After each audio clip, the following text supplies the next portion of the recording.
All right, let's talk about modifying our databases.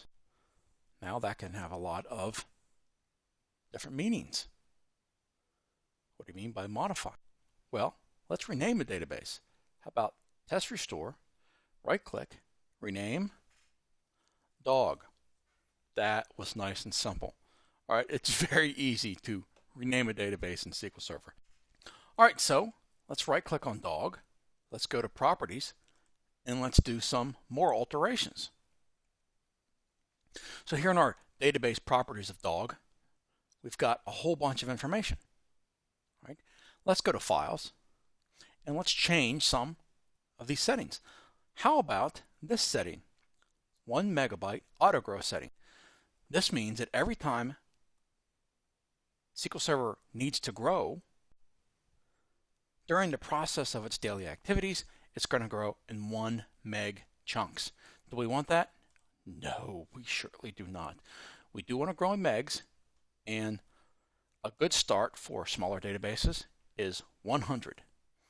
And how about 10% down here in the log file? No thanks. How about 100 there?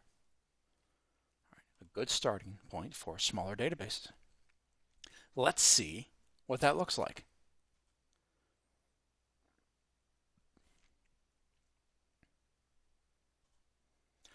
Use master alter database. So what is the statement used to modify a database? So alter is the key word here.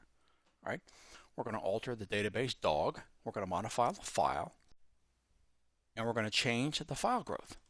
So let's do that. That was easy. Let's come over here and refresh on databases. Let's take a look at dog to see if we indeed changed our settings, and we indeed did. All right, how about we change the initial size of dog? I don't want to start out my database, any database, with 3 megs. I don't care how much data we're going to put in it. 3 megs is a little low to be starting out your database with. So since we don't know what our database is going to be, we're going to start this guy out at 100. And down here, the log file, we're going to start him out at 50. Now, you may be thinking, hey, Mike, I think you're making those numbers up. Right, I am. That's right. It's dependent on the amount of transactions that you're going to have for your specific database. But most of the time, you and I aren't going to know that. We're going to install a third-party app, the canned app, they're called. And we're not going to know the growth. So we're going to have to guess it first. What we're going to do is guess it first with these settings. And then we're going to monitor this. We're going to monitor the growth. And we're going to monitor these sizes. And when we see the database is growing too often, we're going to alter these settings and grow our database files after hours so we don't have to grow them during core hours. All right, so we're growing, alter database again. All right, we're going to grow. We're going to alter database dog here, and we're going to change the size of each of these files. That was quick.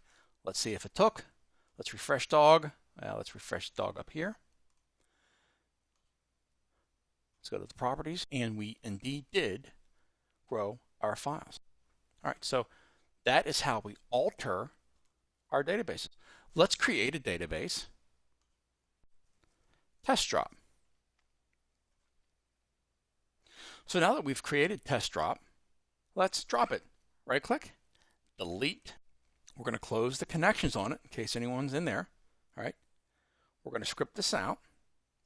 And look, it says delete, right, when you right click on it and delete, but that's not the statement. There is no delete database. It's drop database. All right.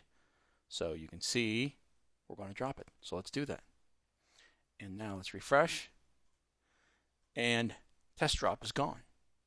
So we've learned how to rename a database. We've learned how to drop a database. And we've learned how to alter the database.